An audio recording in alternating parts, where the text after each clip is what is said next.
ये तुम्हारे लिए ली थी, सोचा था तुम्हें दूंगा। मेरी हर चीज पे तुम्हारा ही हक हो। ये तो बहुत खूबसूरत। लेकिन अब हक अब नहीं रहा तुम्हारी। जी मतलब तुम इतनी मासूम वाकई में हो या बन रही हो? समझ नहीं पा रही आप क्या कह रहे हैं। नहीं समझ पा रहे? तुम्हारी माँ ने जो सबके सामने शराइत रखी, क्या तुमने सुनी नहीं? मैं मोहसिन अब्दुल्ला किसी भी तरह से तुम्हारी तनख्वाह का मजाज नहीं हूं। कोई बातें कहने वाले क्या लगता है उन्हें? हाँ, मैं कोई सड़क छाप हूं जो अपनी बीवी की कमाई पे आस लगा के बैठा रहूंगा कि वो घर कब आएगी तो मेरा घर चलेगा? ऐसी बात नहीं है मोहसिन, आपको गलतफहमी हुई है, मुझे ये मतलब नहीं था। मुझे बहुत अच्छे तरीके से पता है कि उनका क्या मतलब था। उन्होंने सबके सामने चीख चीख के वाज़ेह ऐलान कर दिया, तुम्हारी किसी भी तनख्वाह पे मेरा कोई हक नहीं है। तो ठीक है, जब मेरा कोई हक नहीं है तो तुम्हारा भी मेरी कमाई पे कोई हक नहीं हो। नहीं मोहसिन, गलत नहीं समझा आप, मम्मी का ये मतलब नहीं था। और मैं और आप दोनों एक ही तो हैं। मेरी पूरी की पूरी कमाई आपकी होगी, आप चाहें तो मेरी तनख्वाह रख सकते हैं। मुझे कोई जरूरत नहीं है तुम्हारी तनख्वाह की, और अब सब कुछ ऐसे ही चलेगा। मोहसिन ऐसे कैसे चल सकता है? हमारी शादी हुई है अभी, और आप अपनी अना का मसला ना बनाए अम्मी की शर्त को, वो मेरा शरई हक है। अम्मी ने कुछ गलत नहीं किया मोहसिन। नहीं, जो तुम्हारा है वो तुम्हारा है और जो मेरा है वो मेरा रहेगा। खेल तुम्हारी अम्मी ने शुरू किया है ना, इसे ख़त्म मैं करूँगा। आज के बाद इस घर में जो भी चीज़ तुम इस्तेमाल करोगी उसकी हिस्सेदार भी तुम ही होगी और उसका हिस्सा भी तुम ही पे करोगे।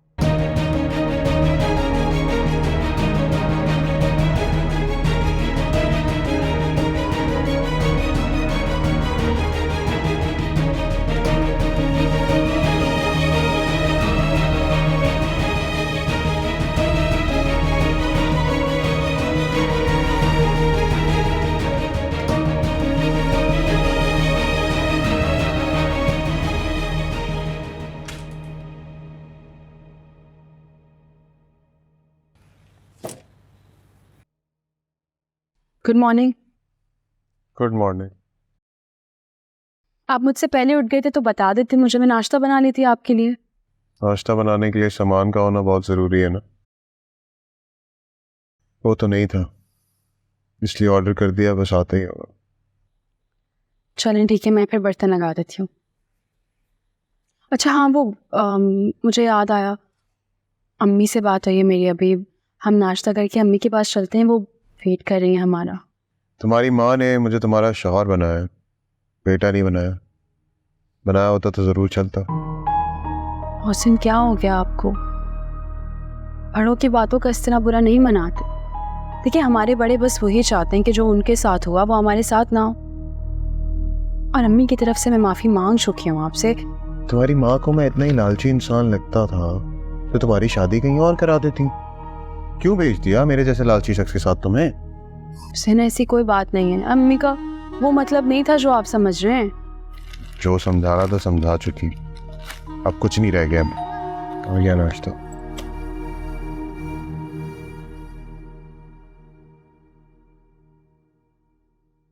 नाश्ता आ गया।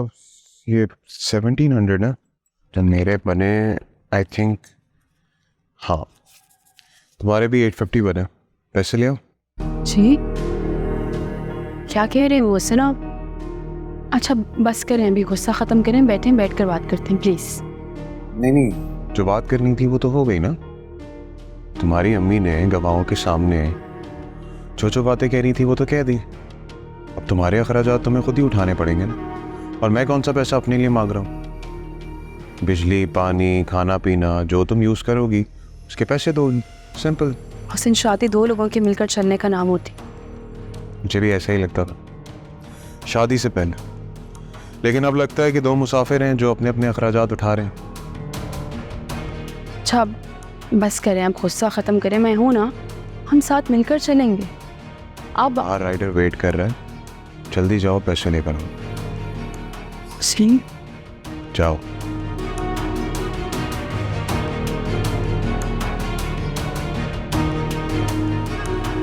क्या बात है, तुम मोहसिन को लेके अभी तक घर क्यों नहीं आई? मैं सुबह से तुम लोगों का वेट कर रही हूँ। अम्मी फ़िलहाल तो ना मैं इस वक्त आपकी लिखवाई गई शराइत का नतीजा भुगत रही हूँ। आपको पता है मोहसिन कितना खफा है। कहते हैं कि क्या मैं इतना गया गुजरा हूँ कि अपनी बीवी की 2 वक्त की रोटी पूरी नहीं कर सकता। अम्मी वो भी तो ठीक है ना, आप देखें जब मियाँ बीवी ने साथ ज़िंदगी गुजारनी होती है तो वो एक दूसरे को सपोर्ट भी तो करते हैं। मेरी तनख्वाह, मेरे पैसे मैं इस्तेमाल करूँ या फिर मोहसिन, क्या फ़र्क पड़ता है? हम एक घर में रहते हैं, एक साथ ज़िंदगी गुजार रहे हैं। नो डाउट बेटा, 2 वक्त की रोटी और बाकी तमाम अखराजात पूरे करना अब ना सिर्फ उसकी जिम्मेदारी बल्कि उसका फ़र्ज भी है। तो इस बात में इतना बुरा मनाने वाली क्या बात है? मुझे तो समझ नहीं आ रहा वो क्यों तुम्हें परेशान कर रहा है। पैसे मैं कमा के लाऊं या मोहसिन, आने तो इसी घर में थे ना अम्मी, क्या फ़र्क पड़ता है? आप, मुझे तो समझ नहीं आ रहा कि इस शराइत का मकसद क्या था। तुम्हें पता है हमारे माशरे में कितनी ऐसी लड़कियां हैं जो सारी ज़िंदगी काम करती हैं लेकिन उन्हें अपनी तनख्वाह अपने शौहर या ससुरालियों के हाथ पे लाके रखनी पड़ती है, और उन बेचारियों को इतनी इजाज़त भी नहीं होती कि वो अपने कमाए हुए पैसे में से 4 पैसे अपने ऊपर खर्च कर लें। तुम्हारी कमाई पे सबसे ज़्यादा हक तुम्हारा है। मैंने कोई ऐसी गलत शर्त नहीं रखी। बेटा मोहसिन का गुस्सा बिल्कुल वक्ती है, तुम समझाओगी तो वो आहिस्ता आहिस्ता इस बात को समझ जाएगा।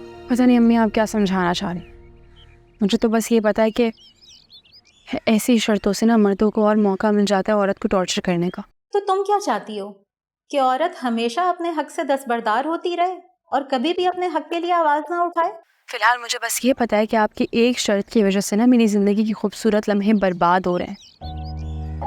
जहाँ लड़कियों के नाज नखरे उठाए जाते हैं वहाँ सुबह से मुझे अपने बिल्स पे करने पड़ रहे हैं। सुबह नाश्ते का बिल भी मैंने खुद ही पे किया और पता नहीं कितने बिल मेरा इस तरह इंतज़ार कर रहे हैं। तो बेटा तुम आखिर मोहसिन को समझाती क्यों नहीं हो? इनमें मैं बस इतना जानती हूँ कि आपके एक फ़ैसले से ना मेरी ज़िंदगी में बहुत कड़वाहट आ गई है।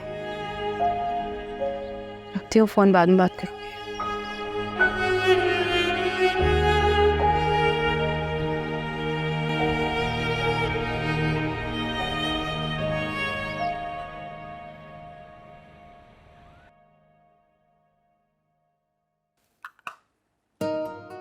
जी मैं कल फाइल सेंड कर दूंगा। ओके, खुदा हाफ़िज़। आ गए आप? कैसे आप? कैसा रहा आपका दिन? Wow, you look stunning. Really? इतनी हसीन तो तुम शादी के दिन में नहीं लगी थी जितना आज तक। खैर, तुम बोर तो नहीं हुई? हाँ थोड़ी सी हुई थी। चलो कोई बात नहीं, अब तुम्हारा ऑफिस भी शुरू हो गया तो हमारी टाइमिंग मैच करेगी तो तुम्हें ज़्यादा वक्त नहीं मिलेगा। मैं भी यही सोच रही थी कि जब मेरा काम शुरू हो जाएगा तो फिर मसरूफियात बढ़ जाएंगी। सब ठीक हो जाएगा। अच्छा ये बताओ क्या खाने का मूड है, चाइनीज़ या देसी? आई थिंक चाइनीज़ ठीक है। अरे वाह, इसका मतलब है कि हमारी पसंद मिलती है, अच्छी गुजर जाएगी ज़िंदगी।